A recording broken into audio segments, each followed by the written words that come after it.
I want to start by asking you a very simple but very profound question. Are you unhappy? Take a moment, be honest with yourself. So many of us walk through life with a persistent, nagging feeling of discontent, a sense that something is missing, that true joy is just around the corner, but never quite within our grasp. We chase after it, we strive for it, we rearrange our lives for it, yet it remains elusive. We tell ourselves stories about what happiness is and where to find it, but what if those stories, those very beliefs, are the walls that are keeping us from it? What if I told you that happiness isn't something you need to find, but something you need to uncover? That it's already within you, buried under layers of misunderstanding and societal conditioning. It's a radical idea, I know, but it's one that has the power to transform everything. We've been taught to look for happiness outside of ourselves, in achievements, in relationships, in possessions. But this external search often leads to a cycle of temporary highs and long-lasting dissatisfaction, leaving us feeling more lost than when we started. Today, I want to invite you on a journey not outward, but inward. Together, let's uncover the false beliefs that block you from knowing reality and rob you of happiness. We're going to dismantle these myths, one by one, and see what remains when they're gone. It's time to stop chasing shadows and start living in the light of what is real, to discover the peace and joy that have been waiting for you all along. Let's begin. The first and perhaps most common belief that steals our joy is the idea that happiness is a future event. We tell ourselves, I'll be happy when I get that promotion, or I'll be happy when I find the perfect partner, or I'll be happy when I finally buy that house.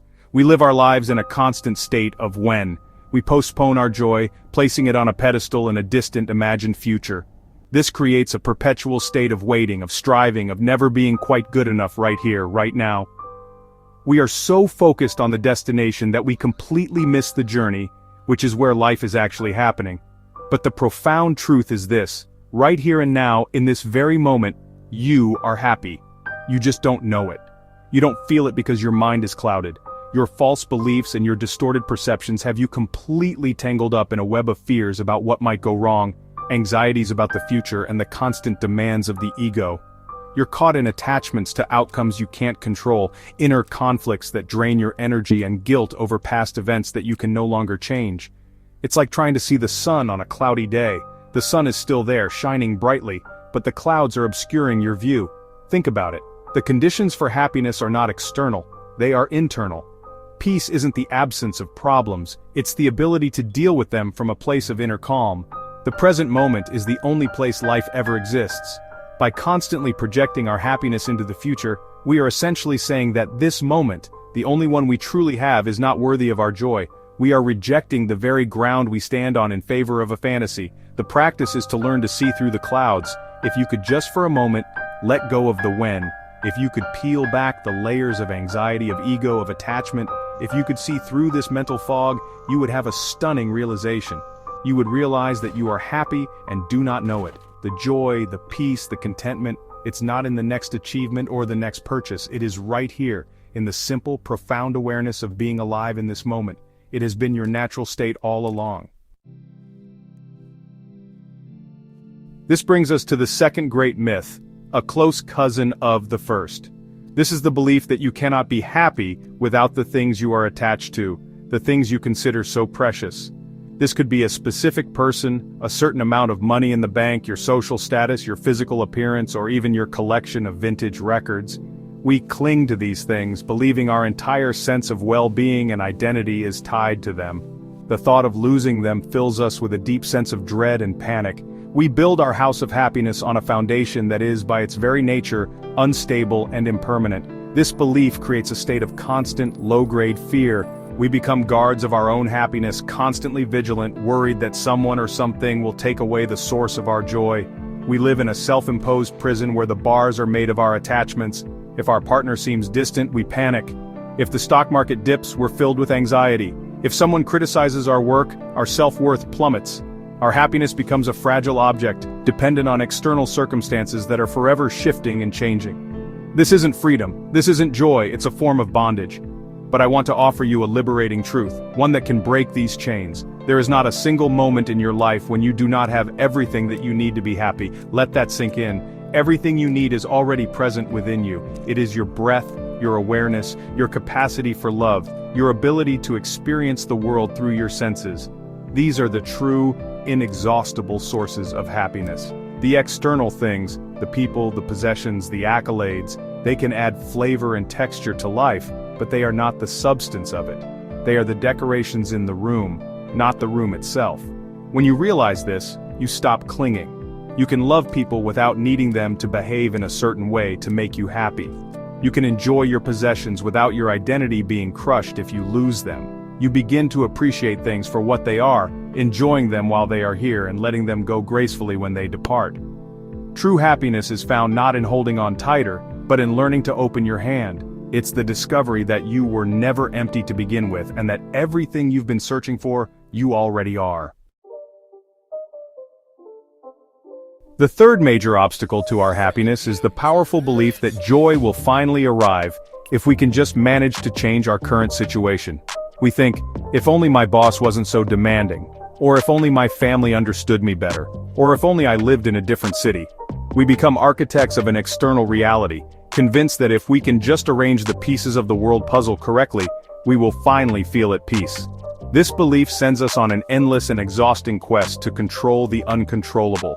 You put all of your time, your energy, and your emotional resources into trying to rearrange the world or the people around you to fit your preferences. You try to change your partner's habits. You try to manage your friends' opinions. You try to control your children's choices. You are constantly pushing, pulling, manipulating, and negotiating with reality. And what is the result? Frustration, resentment, a feeling of powerlessness, because the world and the people in it will never perfectly conform to our desires. It's like trying to command the ocean tides. It's a futile and draining struggle against a force far greater than ourselves. The fundamental misunderstanding here is that we are looking in the wrong place for the source of our unhappiness. We are pointing our finger at the world, at our circumstances, at other people. But the real game changer, the ultimate paradigm shift, is to turn that finger around and point it back at ourselves. Because what makes you happy or unhappy is not the world and the people around you, but the thinking in your head.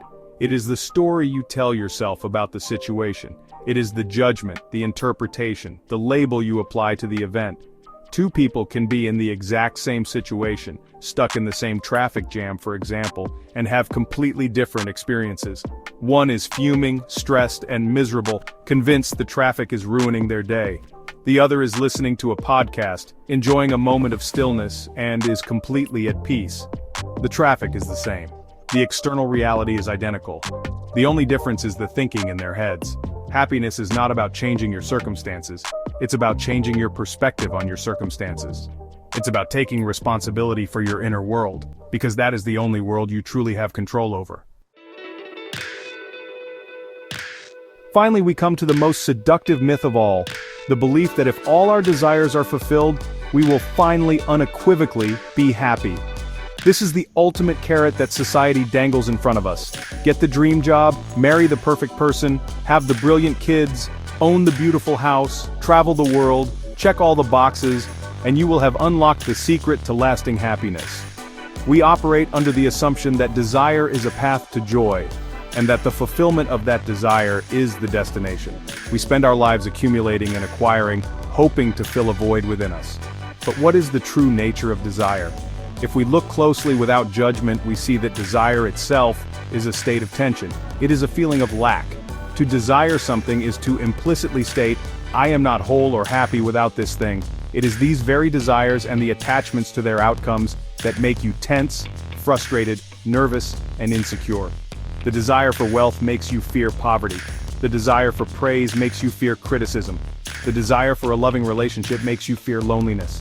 The desire itself creates the very suffering you are trying to escape. And what happens when a desire is fulfilled? Does it bring lasting, profound happiness? Or does it bring something else? The fulfillment of desire can, at most, bring flashes of pleasure and excitement. You get the new car, and for a week it's thrilling. You get the promotion, and for a month you feel validated. But this is not happiness. Don't mistake that for happiness. Pleasure is a temporary spike, a fleeting sensation that depends on an external stimulus. Happiness is a deep, abiding state of being that is independent of external conditions. The excitement wears off, And what are you left with? Often, a new desire to take the place of the old one. The chase begins again. This is the hedonic treadmill. We run and run, seeking the next pleasure spike, only to find ourselves back where we started, still feeling that same sense of lack. The solution is not to fulfill all our desires, an impossible task, but to understand them and transcend them. It's to find a sense of wholeness that isn't dependent on getting anything. When you are no longer a slave to your desires, you become free. You can still have preferences and goals, but your well-being is no longer chained to them. You discover a joy that comes not from getting what you want, but from appreciating what you have, right here, right now.